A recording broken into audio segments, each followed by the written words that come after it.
Okay, so for this first question, we need to simplify 15 u to the fourth v over 20 u squared v squared. So when we're doing this, the first thing I look for is let's just do everything that matches. So 15 over 20.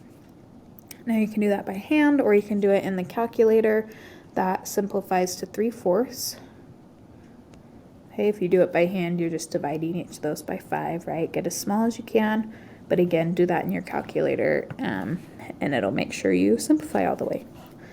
Okay, and then when we have our exponents, when we have our fractions, we're just subtracting the exponents. So we have u to the 4 minus 2, which is going to be u squared. Okay, and then for v, we're going to do 1 minus 2, top minus bottom, which gives us v to the negative 1, which means we want to stick our v on the bottom, so it's positive. We never want to have negative exponents in these answers. All right, and that's number 1. Okay, so for the proficient, we have to factor and then simplify. So we need to factor that top one. So 3x squared minus 18x plus 24. Okay, first step of factoring is always check for a GCF. In this case, we have 3 as our GCF, and then I'm just dividing each of these by 3. So we get x squared minus 6x plus 8. Okay, and then when we continue to factor, we do our a times c. So we need to multiply to 8 and add up to negative 6. So that would be negative 2 and negative 4. Okay, and remember when a is 1, you can just jump straight to your answers. X minus 2, x minus 4. So that's the top. And then on the bottom, we have it's already factored for us. So we have x minus 2, x plus 2, and x minus 4. All right, so now we just need to cancel anything that cancels. So we have x minus 2 and x minus 2, x minus 4 and x minus 4. Okay, and that just leaves us with 3 over x plus 2. All right, and then the highly proficient, again, same thing. We just have a little bit more factoring to do. So we have 2x cubed minus 2x squared minus 12x. Okay, again, we check for a GCF.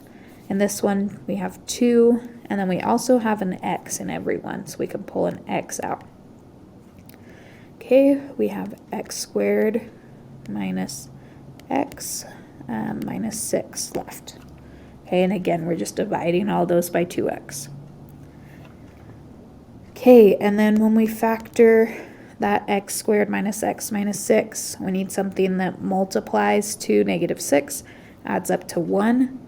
So that's going to be negative 3 and 2.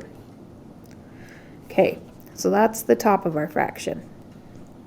On the bottom, we've got 5x to the 4th minus 25x cubed minus 70x squared. Okay, and again, check for a GCF. 5 is our GCF for the numbers. How many x's do we have in common? 2 of them. So I'm going to pull out x squared.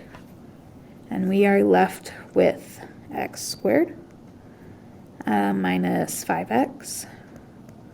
And then minus 14. 70 divided by 5 is 14. Okay, and then we need to factor that quadratic right there. So what multiplies to negative 14 and adds up to negative 5? That would be negative 7 and 2.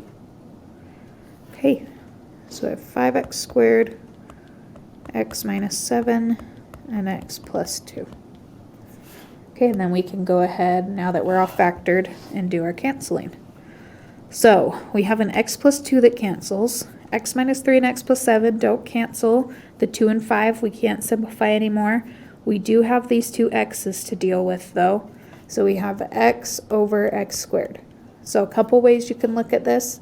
You could do your exponent rule again like we did at the beginning. 1 minus 2 would be -1. So that means it needs to go on the bottom. Okay, you can also think of it as x over x times x, right? X squared is just x times x. One of those cancels, and then we still have that x on the bottom. So we have the x on top canceled, and then the squared went away, so we just have one x left on the bottom. So on top we have 2 times x minus 3 over 5x times x minus 7. There's our answer. And you don't have to multiply these back together, you can just leave them all factored out.